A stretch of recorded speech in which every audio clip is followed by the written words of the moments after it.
Okay, Assalamualaikum. Um, by the way, no, ito yung ginawa kong Excel template or accounting system using Excel for LGU, no. So it took some time for me to finish this. Actually, hindi pa ito siya completely done kasi wala pa yung linkage ng financial statement, yung balance sheet, income statement, cash flow, and changes in equity, no. Siguro gradual lang later pagka nagkaroon ako ng time kasi sinisingit ko lang talaga ito sa schedule, no. So pag nagkaroon ako ng time, any update regarding the inclusion of the financial statement, I will send the updated copy of the clean file sa ating messenger, no. So after this illustration or demo, no, I will send a clean copy of this file to the messenger so that you can download it and then you can start using it, no. So hindi niyo po kailangan ng internet para magamit ito kasi Excel lang siya. So if you are planning to train your staff to do it for you, then pwede nilang gawin kahit nasa munisipyo sila, no? Kahit walang internet sa munisipyo. So, ano yung mga part nung Excel file na to, no? Number one, ang unang tab dito is yung master data. Dito sa master data, ito yung naglalaman nung lahat nung mga information na regularly ginagamit ninyo sa inyong pag-input ng transaction. So, a classic example of that is the chart of accounts, di ba? Every time na meron kang transaction, you use account title. So, ang purpose ng master data, uh, kumbaga, once lang natin ini-encode lahat ng information and that would become the source of recording your actual transaction in the database. So, halimbawa nito, in-encode ko na siya lahat yung chart of accounts, no. It's actually around 572 account titles, no. So, sinaga natin i-encode yan isa-isa with their account code para pag nag-record kayo ng transaction, instead na i-encode ninyo paulit-ulit yung account title, i-drop down na lang natin yung account title. Kumbaga pa, meron ka lang options na pag click mo yung drop down menu, lalabas yung mga options mo ng account title. So, pipiliin mo na lang. No? So, you don't have to encode it. Makakasave ka na ng time and at the same time, maiwasan pa yung error, no, sa pag-i-encode. So, yun yung prevent natin doon. Okay? So, by the way, may mga color coding pala ito. So, kung mapansin nyo, may mga red color dun sa header.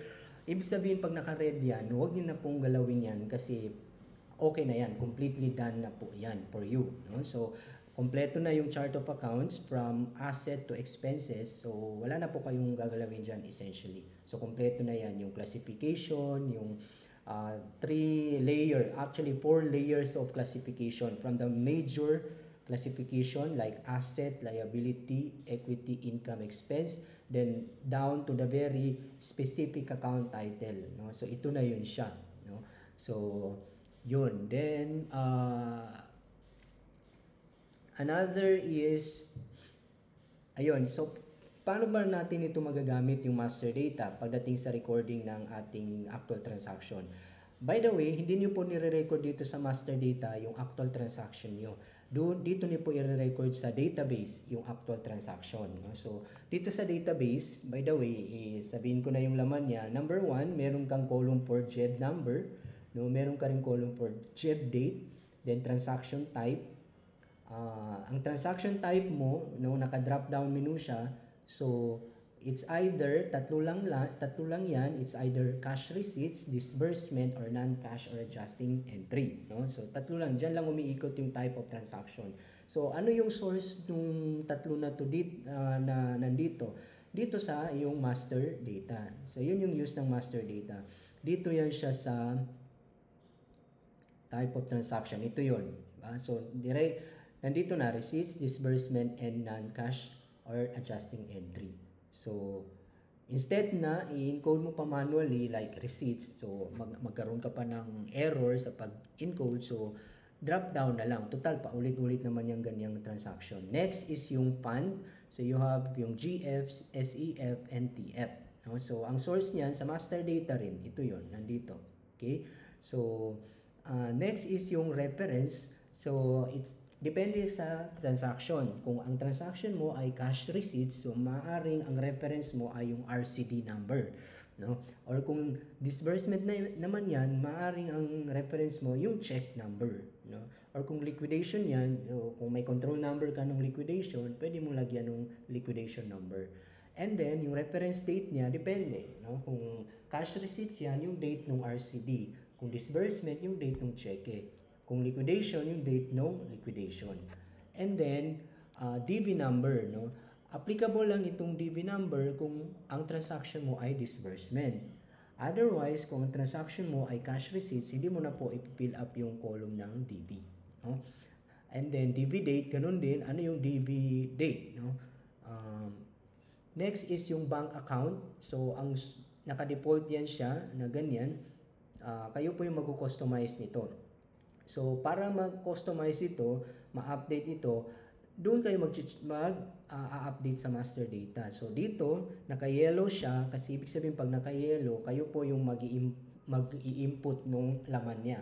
Kayo yung mag-update. So, depende kung ilan yung bank accounts nyo, list down nyo lang siya dito. No? So, automatic naman na pag nag-change kayo dito ng specific na bank account, automatic doon sa database nyo, pag nag-select kayo dito, magbabago na rin yan. No? So, yun. Next is yung payee or yung payor or accountable officer. So, dagdagan ko pala dito dapat accountable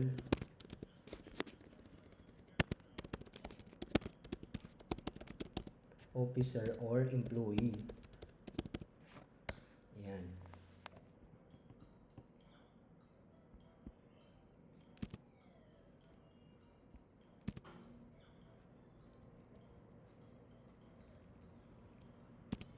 Ayan. So, dito sa name ng payee, payor, accountable officer, employee, hindi naman nyo po i-encode kundi naka-drop down na siya. So, kasi maaari kasi na yung mga payee natin, di ba, paulit-ulit yung name niya.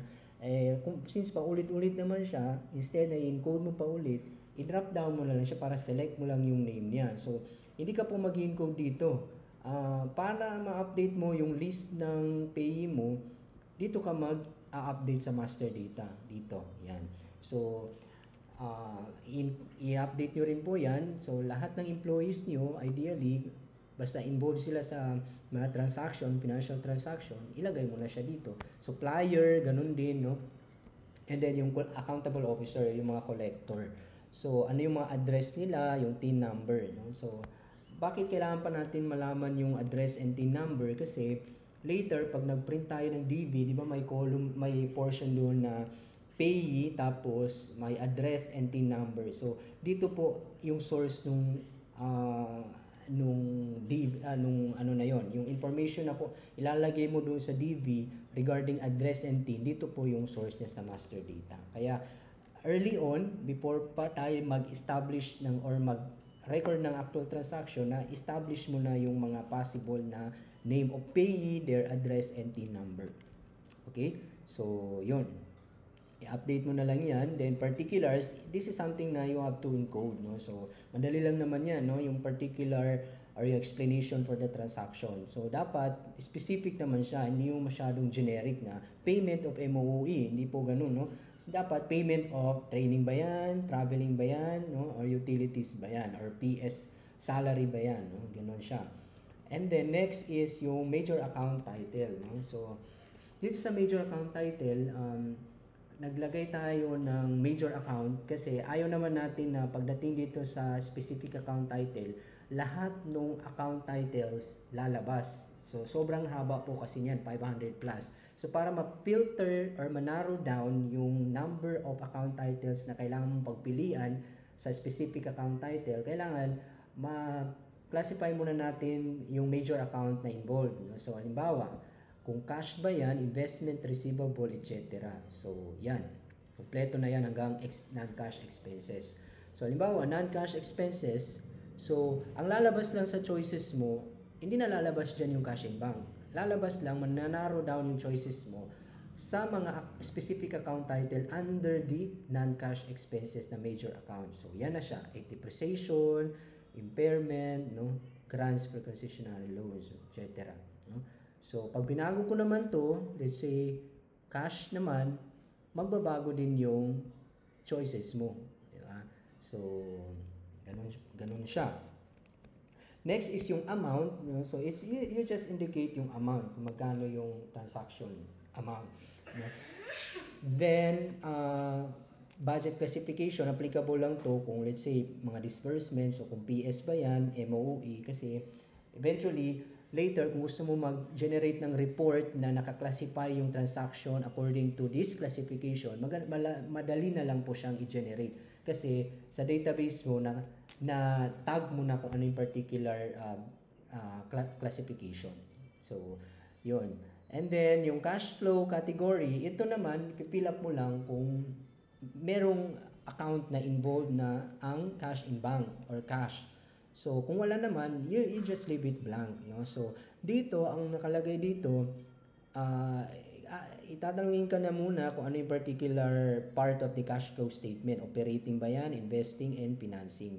So, mapapadala na kasi yung paggawa ninyo ng cash flow statement and ma-standardize yung preparation ng cash flow statement kapag sa pag-record pa lang ninyo ng transaction, tinag nyo na kung ano yung particular part of the cash flow statement na dapat yung transaction na yon pupunta. So, halimbawa, kung operating, dito mananarrow down yung choices mo sa cash flow activity. Kung sinelect mo dito operating, dapat ang choices mo lang dito pertaining sa lahat ng operating activity, no? So let us say dito naman investing, no? So na-narrow down yung choices mo into investing activity, no? So na-standardize natin yung pag-prepare ng cash flow statement. Madaling i-trace, no?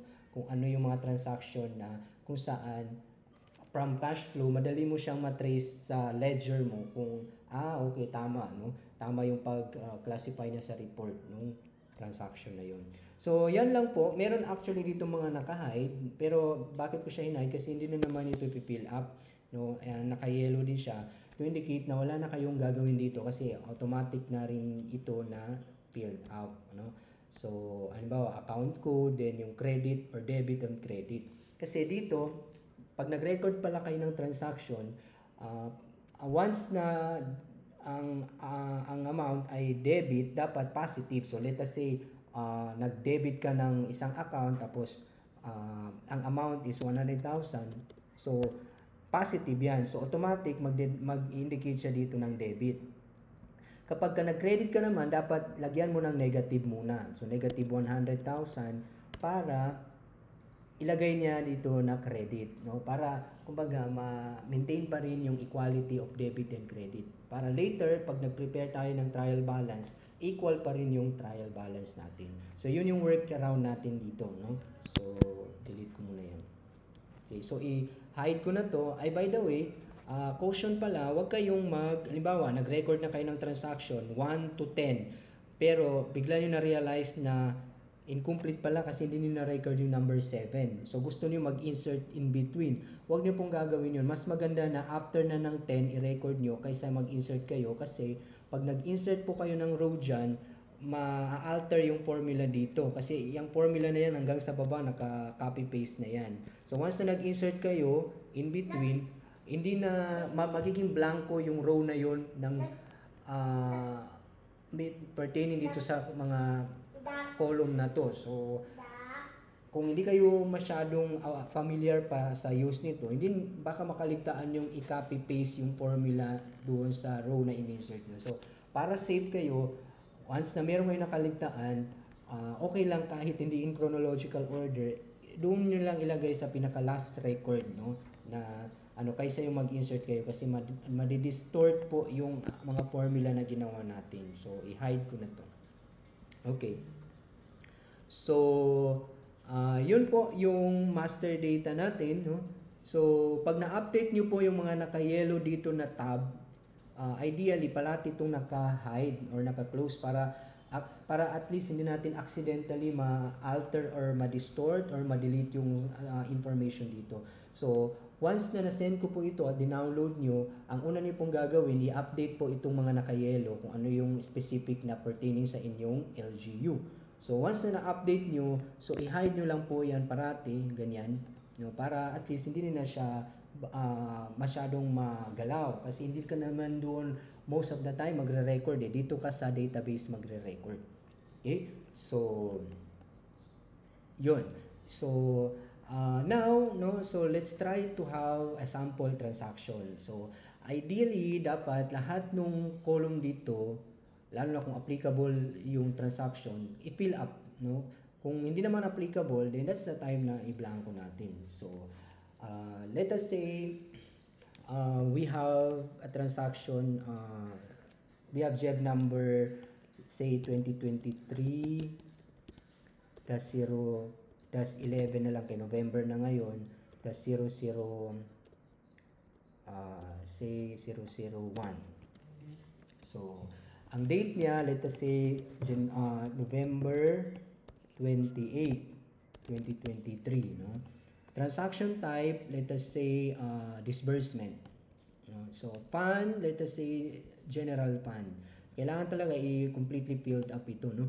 So kung disbursement niyan, malamang check no? So let us say meron tayong check number 1, 2, 3, 4, 5. Yan na lang. Check date niya, so let us say November 28, 2023. DB number, sabihin na lang natin 2023-11-00, sabihin na lang natin na pang 10 na ito na DB natin. Ganun lang, no? Kunwari lang. Date niya is November 28, 2023. Bank account, so limbawa bank account number 2, kinuha natin, no? Then payee, so isa pa lang inakalagay dito kasi isa pa lang ina-list down sa master data. So ideally dapat marami yan, no? So let us say Juan de la Cruz ang payee. Particulars, let's say payment for the purchase of PPE. Yan. Okay, so dito sa major account, ano yung debit natin? So since PPE, so let us say property, plant and equipment. So ano yung particular PPE? So marami dito, no? Actually marami dito. So sabihin na lang natin na ano yung iba dito? Office equipment na lang. Yan. So amount niya 150,000 debit, no? And then ano yung budget classification? Sabihin na lang natin capital outlay. And then since ang account is office equipment, so hindi natin ipi-fill up itong ano na to. Ang ipi-fill up lang natin yung account na involved ang cash in bank LCCA, for example, no? So yun ang credit natin, no? So ang next na row na gagawin natin actually is pareho lang ng information mula sa JEB number hanggang sa particulars.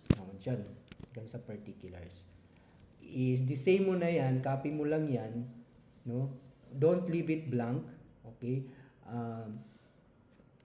And then, ang mag-iba lang, ano yung credit mo na account? So, let us say cash.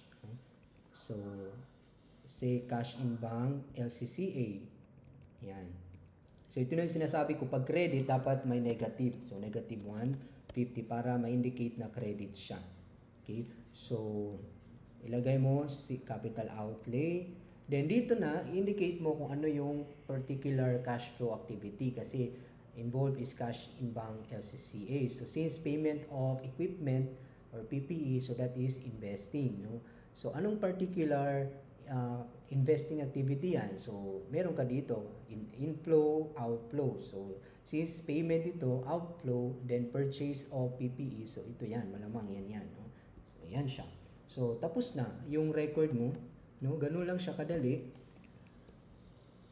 Pero, makakasave ka ng so much time because yung mga sumunod na gagawin mo ay auto-generated na. Like, for instance, yung pag-print ng JEB, okay?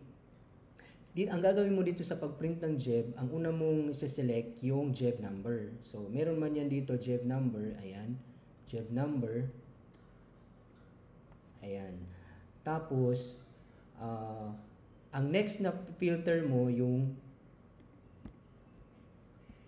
parehong JEB number, no? So kung ano yung na-select mo dito na JEB number, yun din yung select mo dito sa filter na JEB number.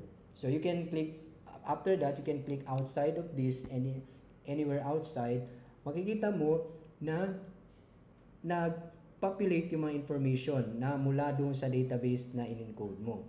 No? So nandito yung debit, office equipment, 150, credit, cash in bank, 150. Di ba? Balance yung debit and credit. So nandun yung particulars, payment for the purchase of equipment. No? So, ganun lang siya. Dalawa lang yung filter na gagawin mo, automatic, na gawa mo na yung journal entry mo. So, ang kinaganda niya, wala kang in-encode. Unlike dati siguro, ang ginagawa niyo is ino-overwrite niyo every time na may bagong transaction. So, once in-overwrite niyo yung luma, wala na kayong information na na-retain sa computer nun. Ang ginawa natin ngayon, kahit na matagal na masyado, magre-reprint kayo ng JEB, so select nila yung particular JEB. Anyway, meron kayong information nun kasi naka-record sa inyong database. So, yun po, no? Then, pwede ka nang mag-print. Yan, ganyan yung dapat siguro i-select natin na ganyan, para isang page lang. So, yan, pwede ka nang mag-print ng iyong JEB. Tapos na yung JEB mo, wala kang in-encode, filter lang. Ngayon, di ba, bukod sa JEB, kailangan meron ka ring DB. So, ganun din ang gagawin mo sa DB. So, select mo lang yung DB number. Okay? And then dito, select, ito naka-auto na ito, yung cash in bank. Kasi pag DB, definitely, disbursement yan. Tapos, cash in bank yung account. Tapos, naka-credit yung cash in bank. So, kaya ano rin ito. Dapat select mo dito. Pag marami na yan, lalabas dito debit and credit. Dapat i-select mo yung credit kasi disbursement. Then dito, select mo rin yung particular na DB, no? So, let's say DB na yan. So, yan na siya, no? Nandun yung pangalan, no? Nandun yung pangalan, nandun yung TIN number niya, address niya, particulars, yung amount, pati dito sa baba, nandun yan yung check number, yung date ng cheque, yung JEB number, pati date ng JEB, nandyan na rin. So, essentially, yun lang yung ginawa mo, filter dito, then okay na. Pwede mo nang i-print yung iyong DV. No? So, hindi mo na in-encode, unlike before, di ba? So, nakasave ka ng time. After that, pwede ka nang mag-generate ng GL.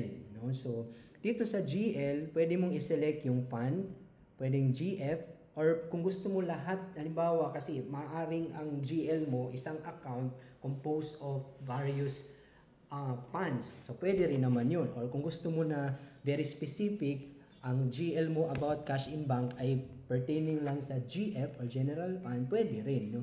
Kung gusto mo na lahat ng fund, malalagay dito, i-leave blank mo lang yung fund. Tapos, i-select mo naman dito anong particular account. So, let us say, equipment na lang.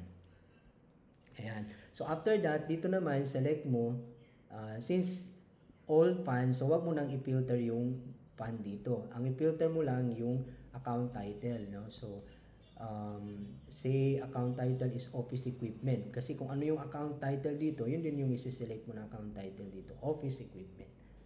Diba? So, yan na siya, no? Nag-auto-populate na yung account code niya, yung date, particulars, yung reference, amount, no? Ng office equipment, debit.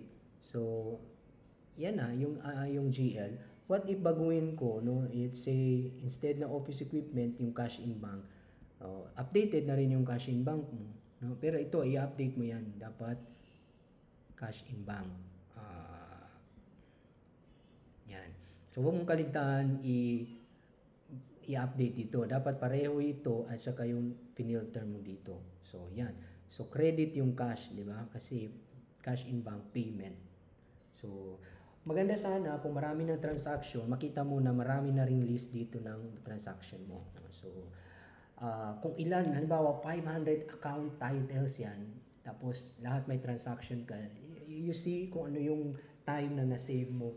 Kasi hindi ka na mag-encode na isa-isa, no? You just have to filter. Then, pwede mo na itong i-print. Yan ang itsura niya. No? So, makukomply mo na yung AOM regarding sa generation or preparation ng GL. Now, after that, auto-generated na rin yung trial balance natin. Tingnan mo, di ba? So, nandito na yung cash in bank, office equipment, nakatag yung GF, then meron din total ng lahat ng funds, no? So, yan.